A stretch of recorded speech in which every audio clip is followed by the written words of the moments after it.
j'ai voulu me dépasser, j'ai décidé de réussir à dire que mon handicap était une chance.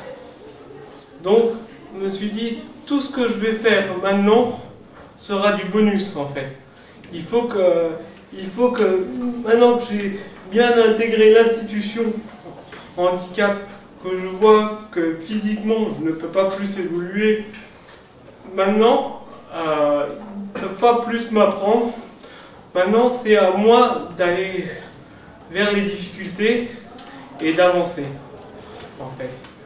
Et j'ai encore eu des problèmes dans le public, et c'est heureusement un établissement privé qui m'a accueilli. Donc, et ils m'ont soutenu, et là j'ai connu une véritable solidarité, parce que les faisaient partie intégrante de la classe, les locaux n'étaient pas du tout aménagés, et c'est des élèves qui avaient fait des emplois du temps pour s'occuper de moi, semaine après semaine en fait, pour me déplacer dans les bâtiments. Et ça, pour ça, c'est de la vraie solidarité. Parce qu'il ne suffit pas de mettre des moyens financiers pour intégrer les personnes handicapées.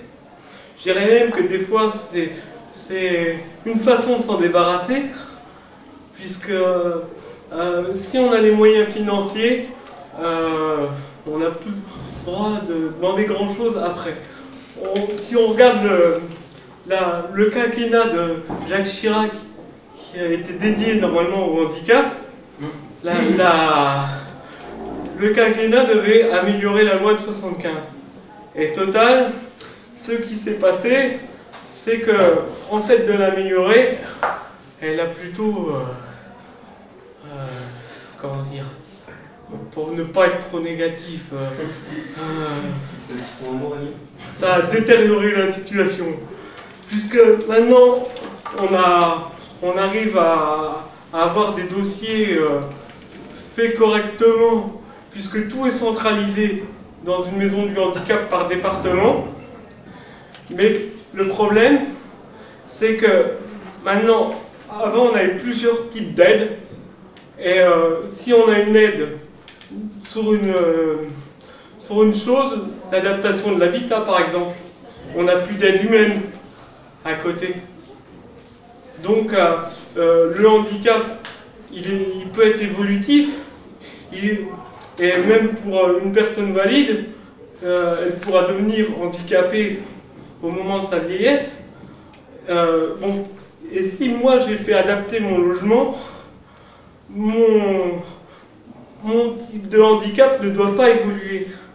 On ne prend pas la personne en compte, on prend une catégorie, en fait. Bon, sinon, je pensais avoir un grand public de sociologues, donc je m'étais appuyé sur Pierre Bourdieu. Je ne sais pas si vous avez lu Dans la misère du monde, le malade objet. En fait, c'est l'expérience d'une dame qui, pareil, sa famille elle est handicapée et a décidé qu'elle serait handicapée, qu'elle devait s'occuper à l'intérieur de la famille et des personnes de son entourage dans la famille. En fait, c'était un peu la chef de famille, mais elle n'avait pas le droit de se développer intellectuellement et physiquement, puisqu'elle était handicapée.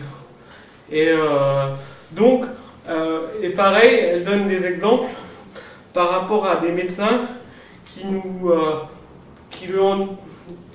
la personne handicapée en tant que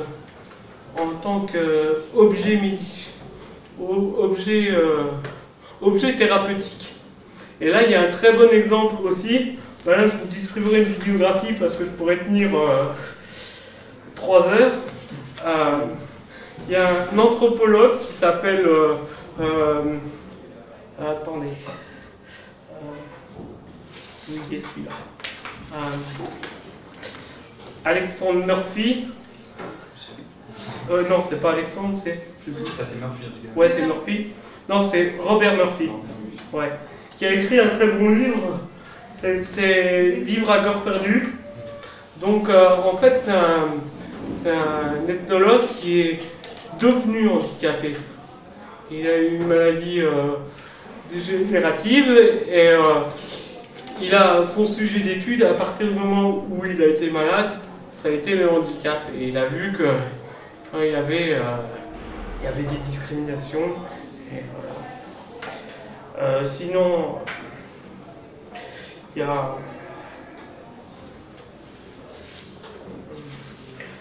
y a un jeune philosophe aussi qui fait des étincelles en ce moment. Il n'est pas français, c'est Alexandre Jolien. Je pense que vous le connaissez tous, enfin, peut-être. Donc il a écrit deux très bons bouquins. En fait, le premier, c'est L'éloge de la faiblesse. C'est un dialogue un peu socratique, si vous avez vu Socrate, où il pose des questions sur le handicap et où Alexandre Jolien répond. Et ensuite, en fait, il a écrit aussi Le métier d'homme, qui, là, montre un peu la vie dans l'institution et la perception du handicap dans la société.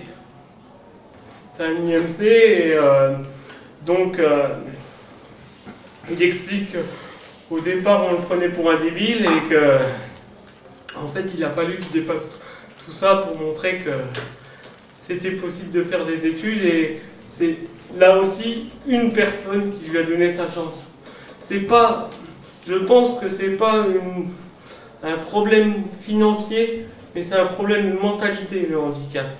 Si on tombe sur des bonnes personnes qui nous donneront notre chance et qui sauront développer quelque chose en nous qui est le plus, le handicap peut être très bien dépassé.